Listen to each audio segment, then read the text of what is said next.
কখনো কখনো ভাগ্য আমাদেরকে এমন একটি দর্পণের সামনে দাঁড় করিয়ে দেয় যেখানে আমাদের প্রকৃত স্বরূপটি পরিষ্কারভাবে প্রতিফলিত হয়। শুধু দরকার হয় সেই প্রতিফলনকে সাহসের সাথে মুখোমুখি হওয়ার। জয়পুর শহরের শীতল প্রভাত ছিল। বিশ্ববিদ্যালয়ের প্রধান দরজার বাইরে চকচকে নীলাভ গাড়িটি এসে থেমে গেল এবং দরজা খোলার সাথে সাথেই বাইরে নামল প্রিয়া শর্মা, নগরীর সবচেয়ে প্রভাবশালী নির্মাতার একমাত্র কন্যা। হাতে ব্যয়বহুল মোবাইল, চোখে নামকরা সানগ্লাস, চুল বায়ুর সাথে লহরিত হচ্ছিল। সে চলছিল যেন বিশ্ববিদ্যালয় নয়, কোনো ফ্যাশন রানওয়ে। তার পেছনে ৩-৪টি সখী এবং সহপাঠিনী হাসি মুখে কথা বলছিল এবং সমগ্র বিশ্ববিদ্যালয়ের যুবকেরা শুধু তাকেই নিরীক্ষণ করতে লাগল। ঠিক সেই মুহূর্তে মূল প্রবেশপথ দিয়ে ভিতরে প্রবেশ করল একটি যুবক, আরব সিং। জীর্ণ বাটটি সামান্য ভাঁজ হয়ে আছে, শার্ট এবং কপালে ঘর্ম।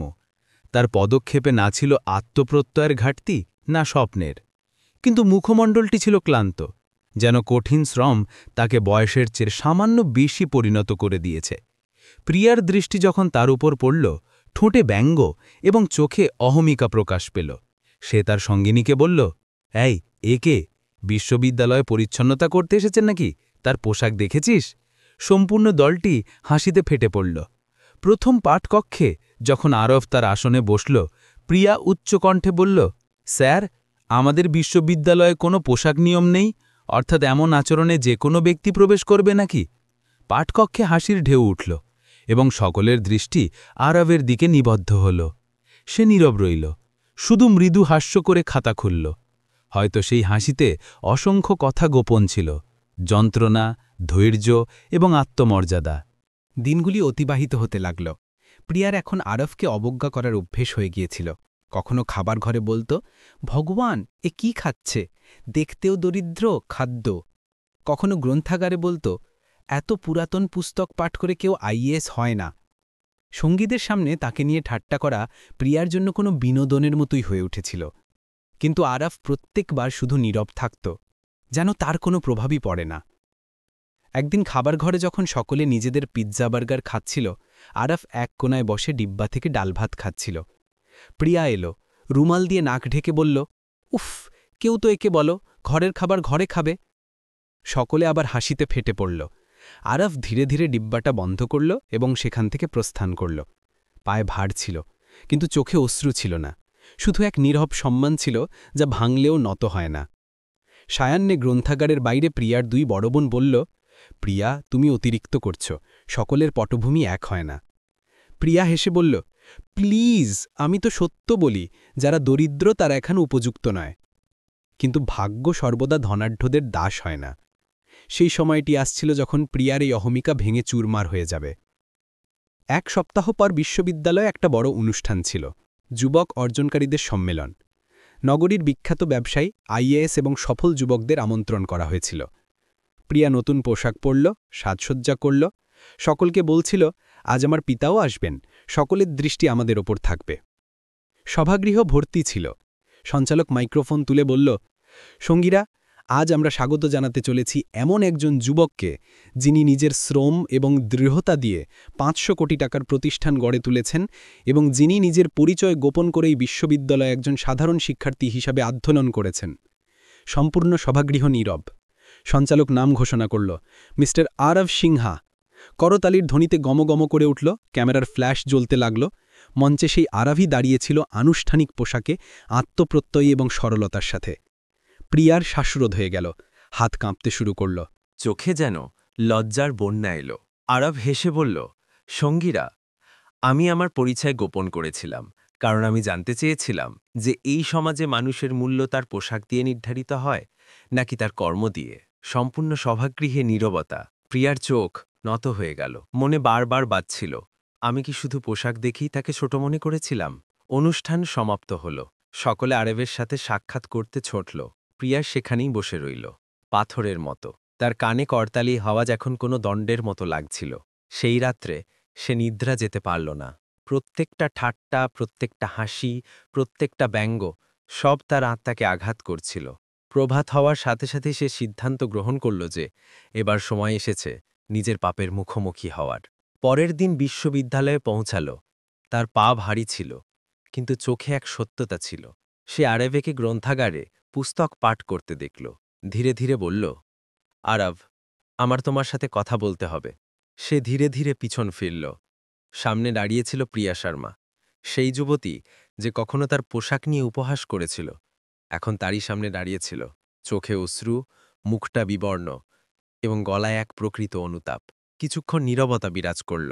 প্রিয়া কষ্টে শব্দ উচ্চারণ করল, আমাকে মার্জনা করে দাও আরব। আমি যা করেছি তা খুব ভুল ছিল। আমার লজ্জা হয় আমার প্রতিটি শব্দের জন্য। আরেব শান্ত কণ্ঠে বলল, প্রিয়া, মার্জনা চাওয়া সহজ হয়, কিন্তু নিজের অভ্যন্তরে উঁকি দিয়ে দেখা সেটা সবচেয়ে কঠিন কাজ। তুমি আমার কাছে মার্জনা চাইছ কারণ তুমি আমার পরিচয় জেনেছ, নাকি কারণ তোমার সত্যি নিজের ভুলটা অনুভূত হয়েছে? প্রিয়ার শ্বাস আটকে গেল।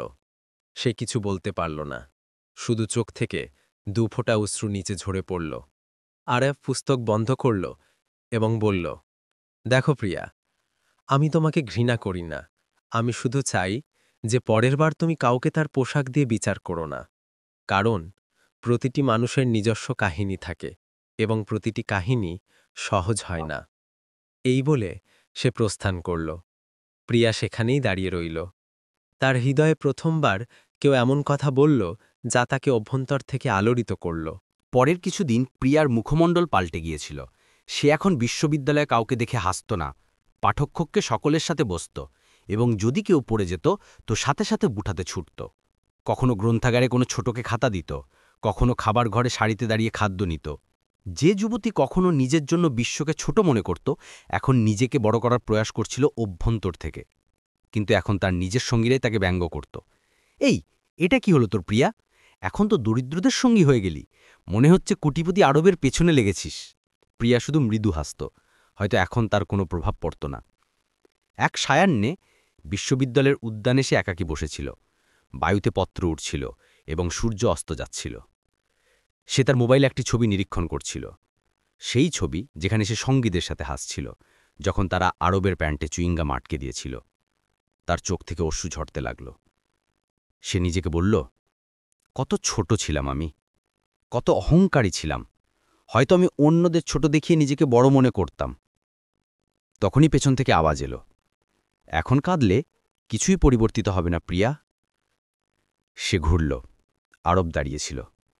প্রিয়া বলল, আমি এখন মার্জনা চাইতে আসিনি, শুধু এতটুকু বলতে চাই যে আমি নিজেকে পরিবর্তন করছি, কারণ আমার ভয় হয় যে কোথাও আমি আবার তেমন না হয়ে যাই।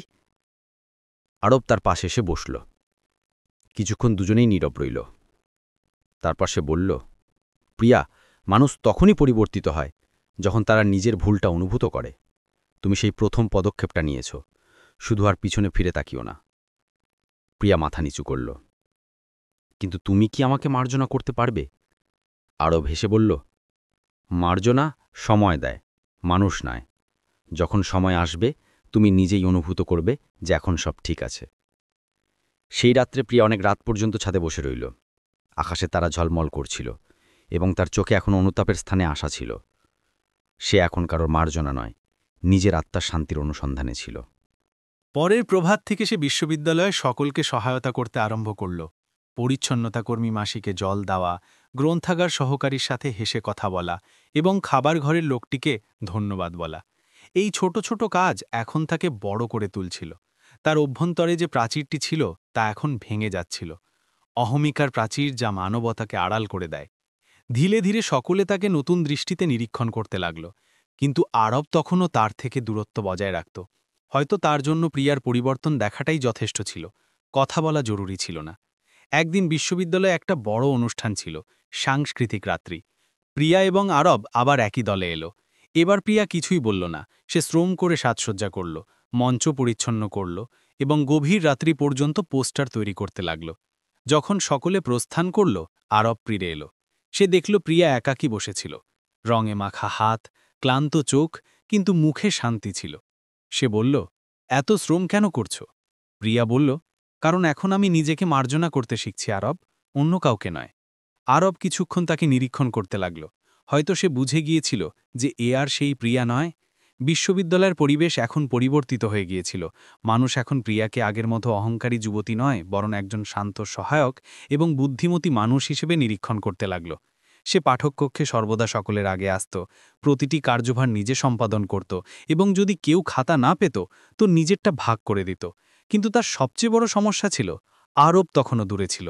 কখনো কখনো দুজন একই কার্যভারে থাকত, একই কক্ষে বসত, কিন্তু তাদের মধ্যে শুধু নীরবতা থাকত। কখনো কখনো প্রিয়া তাকে নিরীক্ষণ করত এবং মনে মনে কামনা করত, ইস, সে একবার হেসে উঠুক। কিন্তু আরবের মুখটা যেন কোনো প্রাচীরের মতো ছিল, শান্ত, কঠোর, কিন্তু অনুভূতিতে পরিপূর্ণ। একদিন বিশ্ববিদ্যালয়ে বড় আন্তঃবিশ্ববিদ্যালয় কার্যভার প্রতিযোগিতা ঘোষণা হল। বিষয় ছিল মানবতা এবং পরিবর্তন। প্রতিটি দলকে সমাজ থেকে সম্পর্কিত কোনো কাহিনী প্রদর্শন করতে হতো। ভাগ্য আবার সেই খেলা খেলল। প্রিয়া এবং আরব একই দলে নির্বাচিত হল। প্রথম দিকে দুজনের মধ্যে শুধু প্রয়োজনীয় কথা হতো, এই নথিটা নিয়ে এসো, এই তথ্যটা যোগ করো, খসড়া পাঠিয়ে দিও। কিন্তু যখন প্রিয়া কার্যভারের বিষয় ব্যাখ্যা করল, দরিদ্র শিশুদের শিক্ষা, তখন আরব প্রথমবার তাঁর দিকে মনোযোগ দিয়ে নিরীক্ষণ করল। এই বিষয় তুমি নির্বাচন করেছ? প্রিয়া বলল, হ্যাঁ, কারণ কখনো আমিও এমন শিশুদের দেখে ঠাট্টা করেছিলাম। এখন চাই এমন কিছু করি যাতে তাদের জন্য কিছু ভালো হয়। তার কণ্ঠে সত্যতা ছিল। আরব কিছু বলল না, শুধু মাথা নাড়াল। সেই মুহূর্ত থেকে দুজন একসাথে কাজ করতে আরম্ভ করল। দিন রাত প্রস্তুতি চলল। প্রিয়া এখন আগের মতো ছিল না। সে শিশুদের সাথে সাক্ষাৎ করত, তাদের কাহিনী লিখত, ছবি তুলত এবং তাদের বোঝাত যে অসুবিধা লজ্জার নয়, শিক্ষার চিহ্নময়। আরব তাকে নিরীক্ষণ করত এবং মনে মনে হাসত। সে এখন তাকে প্রিয়া শর্মা নয়, বরং নতুন প্রিয়া নিরীক্ষণ করত। প্রতিযোগিতার দিন এলো। সভাগৃহ ভিড়ে পুলিপূর্ণ ছিল। সব বিশ্ববিদ্যালয়ের দলই ভালো কার্যভার প্রদর্শন করল। কিন্তু যখন প্রিয়া এবং আরবের পালা এলো, সভাগৃহে নীরবতা ছড়িয়ে গেল। তাদের কার্যভার পর্দায় চলল। দরিদ্র শিশুদের হাসি, একটি বিদ্যালয়ের পুরাতন প্রাচীর, এবং শেষে প্রিয়ার আওয়াজ গুমড়ে উঠল, কখনো আমি সেই শিশুদের নিয়ে হেসেছিলাম, আজ আমি তাদের স্বপ্নে আলো জ্বালাতে এসেছি। সম্পূর্ণ সভাগৃহ করতালিতে ভরে গেল। অনেক মানুষের চোখে অশ্রু ছিল, আর বিচারকেরা বলল, এই কার্যভারে শুধু উপস্থাপনা নয়, অনুভূতি আছে, যার হৃদয় থেকে উদ্ভূত হয়েছে। কিন্তু আসল বিজয় তো সেই মুহূর্তে হল, যখন মঞ্চে আরব মাইক্রোফোন নিয়ে বলল, এই কার্যভারের আসল শক্তি সেই যুবতী যে আমাকে শিখিয়েছে যে ভুল করা মানুষ খারাপ হয় না, সেই ভালো হয় যে ভুল মেনে নিয়ে নিজেকে পরিবর্তিত করে। প্রিয়ার চোখ থেকে অশ্রু বেরিয়ে এলো, করতালি বাজতে লাগল। প্রতিযোগিতা সমাপ্ত হল। রাত্রি গভীর হতে লাগল। দুজন বিশ্ববিদ্যালয়ের ছাদে বসেছিল, সেখানেই যেখানে কখনো প্রিয়া তার ঠাট্টা করেছিল। এখন তারা দুজন নীরব ছিল, কিন্তু সেই নীরবতায় অসংখ্য কথা গোপন ছিল। প্রিয়া বলল, কখনো ভাবিনি যে একদিন আমি এই জায়গাতেই বসে সেই সব স্মরণ করব যা আমাকে লজ্জিত করে। আরফ বলল, আর আমিও কখনো ভাবিনি যে সেই যুবতী যে অহমিকার উদাহরণ ছিল, আজ আমার সামনে মানবতার উদাহরণ হয়ে উঠবে। কিছু মুহূর্ত দুজন আকাশের দিকে নিরীক্ষণ করল। তারা ঝলমল করছিল, যেন বলছিল এখন সব ঠিক আছে। কিন্তু তখনই বিশ্ববিদ্যালয়ের কিছু যুবক এলো এবং হো হো করে হেসে বলল, হো, কোটিপতি আরফ আর আমাদের সরলতার দেবী একসাথে, প্রেমের বায়ু বইছে নাকি? হাসির ঢেউ সমগ্র ক্যাম্পাসে ছড়িয়ে গেল। প্রিয়া উঠল, হাসল এবং বলল, যদি কাউকে সম্মান করা প্রেম মনে হয়, তাহলে হ্যাঁ, আমার প্রেম হয়ে গেছে মানবতার সাথে। যুবকেরা নীরব হয়ে গেল। আরফ তাকে নিরীক্ষণ করতে লাগল। হয়তো এখন সে বুঝল যে প্রিয়া পরিবর্তিত হয়েছে, সত্যি। পরের দিন বিশ্ববিদ্যালয়ে দুজনের কার্যভার প্রথম স্থানে এলো। বিশ্ববিদ্যালয়ের পরিচালক বললেন, এটা শুধু একটা কার্যভার ছিল না, এটা একটা চিন্তা ছিল যা প্রতিটি শিক্ষার্থীর মনে রাখা উচিত। প্রিয়ার চোখে ঝলক ছিল, কিন্তু এখন সেই ঝলক সাজসজ্জার নয়, হৃদয়ের ছিল। আরব ধীরে ধীরে বলল, প্রিয়া, মার্জনার সময় এসে গেছে। সে বলল, অর্থাৎ? অর্থাৎ এখন আমি তোমাকে মার্জনা করছি, কারণ এখন আমি তোমার অভ্যন্তরে সেই মানুষটাকে দেখছি যে নিজের সাথে যুদ্ধ করে বিজয়ী হয়েছে। প্রিয়ার চোখ থেকে অশ্রু গড়িয়ে পড়ল এবং সে বলল, ধন্যবাদ বলবো না, শুধু এই প্রতিশ্রুতি দিই যে এখন কারো মূল্য তার পোশাক দিয়ে নয়, তার কর্ম দিয়েই দেখব। দুজন হাত মিলাল। সেই মুহূর্তে কোনো প্রেম ছিল না, কিন্তু এক গভীর সম্মান ছিল যা প্রতিটি সম্পর্ক থেকে বড় হয়। বিশ্ববিদ্যালয়ের শেষ সপ্তাহ চলছিল। চারদিকে বিদায়ের পরিবেশ ছিল। কেউ তার সঙ্গীদের সাথে ছবি তুলছিল, কেউ টি শার্টে স্বাক্ষর নিচ্ছিল, তো কেউ নীরবে কাউকে নিরীক্ষণ করছিল, যাকে হয়তো শেষবার দেখছিল। কিন্তু এই ভিড়ে দুজন মানুষ এমন ছিল যাদের চোখে অন্য কোনো কাহিনী ছিল, প্রিয়া এবং আরফ। বিশ্ববিদ্যালয়ের সিঁড়িতে বসে দুজন নীরব ছিল। সেটা সেই স্থান ছিল যেখানে বহু বছর আগে প্রিয়া প্রথমবার আরফকে নিয়ে ঠাট্টা করেছিল। আজ সেই সিঁড়িগুলো তাদের সবচেয়ে বড় সাক্ষী হয়ে উঠেছিল। প্রিয়া আকাশের দিকে নিরীক্ষণ করল এবং বলল, কখনো ভাবিওনি যে এই সেই বিশ্ববিদ্যালয় যেখানে আমি কাউকে কাঁদিয়েছিলাম, আর আজ সেই মানুষটাই আমাকে হাসতে শিখিয়েছে। আরও হাসল। আর আমিও কখনো ভাবিনি যে যেটা আমার সবচেয়ে বড় কষ্ট ছিল সেটাই আমার সবচেয়ে বড় শক্তি হয়ে উঠবে। সামনে বিশ্ববিদ্যালয়ের শেষ অনুষ্ঠান চলছিল, বিদায় উদ্যাপন। মঞ্চে প্রধান বললেন, আজ আমরা আমাদের সেই শিক্ষার্থীদের বিদায় জানাচ্ছি যারা শুধু অধ্যয়নে নয়, মানবতাতেও বিশ্ববিদ্যালয়ের নাম উজ্জ্বল করেছে।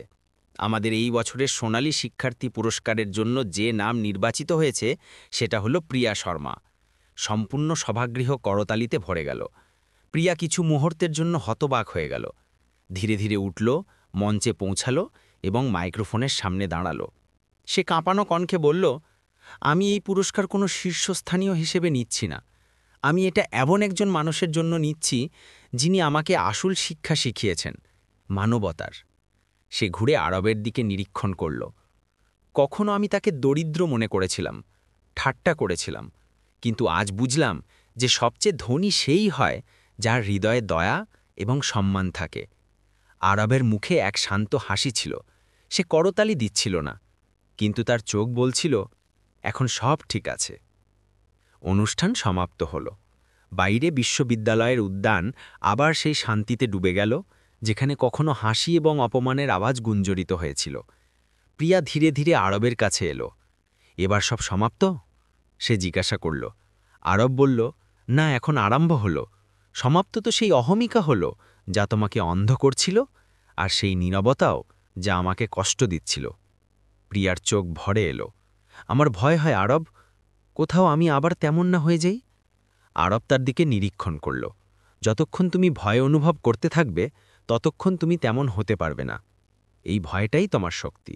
তারা দুজন বিশ্ববিদ্যালয়ের প্রবেশ পথ পর্যন্ত একসাথে হাঁটল। বায়ুতে পত্র উঠছিল, যেন সময় নিজেই তাদের আশীর্বাদ দিচ্ছিল। প্রবেশপথে পৌঁছে প্রিয়া থামল এবং বলল, ধন্যবাদ বলবো না, কারণ তুমি যা শিখিয়েছ তা শব্দে পরিশোধ করা যায় না। আরব হেসে বলল, শুধু এতটুকু স্মরণ রেখো, অন্যের ভুল দেখে হাসা সহজ, কিন্তু কাউকে সুযোগ দেওয়া, এটাই আসল মানবতা। প্রিয়া মাথা নিচু করল এবং বলল, আর তুমি আমাকে সেই সুযোগ দিয়েছ যা হয়তো আমি পাওয়ার যোগ্যও ছিলাম না। দুজনের পথ পৃথক হয়ে গেল। একজন সেদিকে চলে গেল যেখানে সাফল্য তার প্রতীক্ষা করছিল, এবং অন্যজন সেদিকে যেখানে এক পরিবর্তিত হৃদয় এখন নিজের নতুন কাহিনী লিখতে যাচ্ছিল। বহু বছর পর যখন আরব একটি প্রেরণাদায়ক সম্মেলনে বক্তৃতা দিচ্ছিল, সে বলল, আমাকে কোনো কোটিপতি পরিবর্তিত করেনি, আমাকে এক যুবতী পরিবর্তিত করেছে, যে নিজের অহমিকাকে পরাজিত করে নিজের সাথে বিজয় লাভ করেছে। তার পিছনে পর্দায় একটি স্লাইড প্রদর্শিত হল। প্রিয়া শর্মা, স্পার্স ফাউন্ডেশনের প্রতিষ্ঠাতা, একটি এনজিও যা দরিদ্র শিশুদের অধ্যয়নের জন্য কাজ করছিল। সম্পূর্ণ সভাগৃহে উঠে করতালি দিচ্ছিল। আরব আকাশের দিকে নিরীক্ষণ করল এবং হেসে দিল। সময় তাকে মার্জনা করে দিয়েছিল এবং সে সময়কে। তো বন্ধুরা, এই গল্পটি আপনাদের কেমন লাগলো আমাদের কমেন্টের মাধ্যমে অবশ্যই জানাবেন, এবং যেতে যেতে আমাদের ভিডিওতে লাইক এবং চ্যানেলকে সাবস্ক্রাইব করতে ভুলবেন না। আর কমেন্টে নিজের নাম এবং শহর অবশ্যই লিখবেন, যাতে আমরা আপনাদের ভালোবাসা এবং সমর্থনের অনুভব করতে থাকি। তো চলুন, আবার দেখা হবে আরও একটি মন ছুঁয়ে যাওয়া সত্যিকারের গল্পের সাথে। জয় হিন্দ।